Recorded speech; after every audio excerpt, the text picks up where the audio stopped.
Alright, we are back to this again, and now it's time to talk about the Peloponnesian Wars, which is a war against Sparta and Athens. Let's get to it.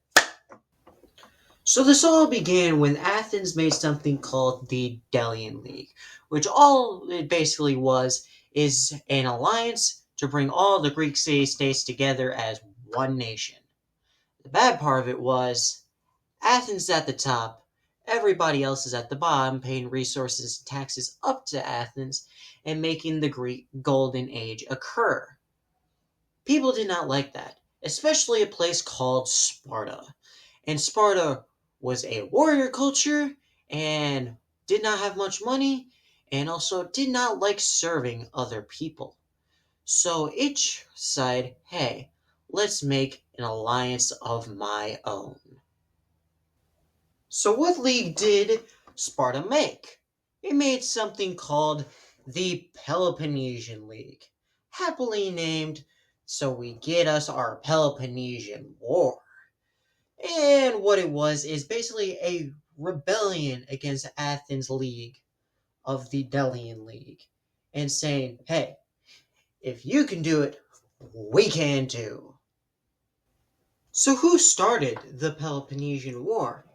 Well, it's complicated, but it's really both of them at the same time. They both went to war with each other at the same time, and we get our Peloponnesian War. And the war was pretty relatively simple, actually.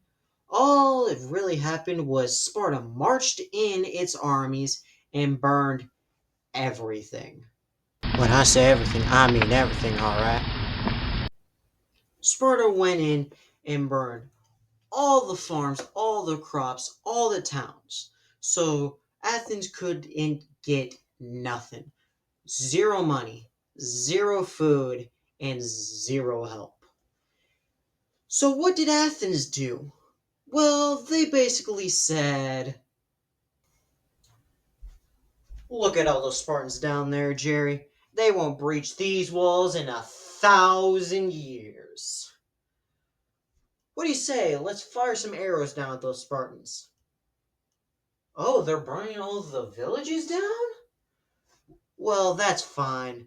Our ports and fleet can go get us food from anywhere. Egypt, Carthage, heck, even Rome has a fleet now. We can get food from them. Aren't they gay? Yeah, that is true, Gary. They are all gay. Well, no wonder they have population issues. What? It is very documentally true that the Spartans were, in fact, gay. And did, in fact, have high population issues, usually having 90% of the entire population in Sparta being slaves, not actual Spartans. And yes, the Athenians thought, with our high walls, we can keep those Spartans out of here. Well, they did keep the Spartans out. They did have a big fleet, but they didn't take one thing into consideration. They didn't think of disease. So yeah, Athens did not think of disease, which really did not go in their favor, especially for Pericles. Thank you for your democracy, buddy. And 1 in 3 people died from illness in Athens during the sieging, which is pretty bad because if you're an only child, that either means you or one of your parents died because of illness. And back when his populations were measured in hundreds of thousands, or very rarely millions, that is not going to be good for you or your economy. When Athens finally realized this, they decided, hey, let's use our big fleet and go sail out and go get some food. Or, no, they did but also didn't, because they decided to go to war with Sicily. And at the end of that, their entire navy got destroyed. And towards the end of the Peloponnesian War, Sparta, a land-based army nation, had a larger navy than Athens, a city built on fishing and trade. During this time is also when a person named Lysander grows to his fame. He is a Spartan admiral and is happily mentioned in the song called British Grenadiers, Of Hector and Lysander. along with Hercules and other people, but that's besides the point. If he's being mentioned by the British, who are like 1,000 years in the future of this time, that means he's pretty dang good. So after Lysander and his little shenanigan around and destroying the rest of the Athenian navy, they had nowhere to go. They were disease-ridden, starving, no army, no navy, no allies. So they surrendered to the Spartans, and the Spartans ruled over all of Greece.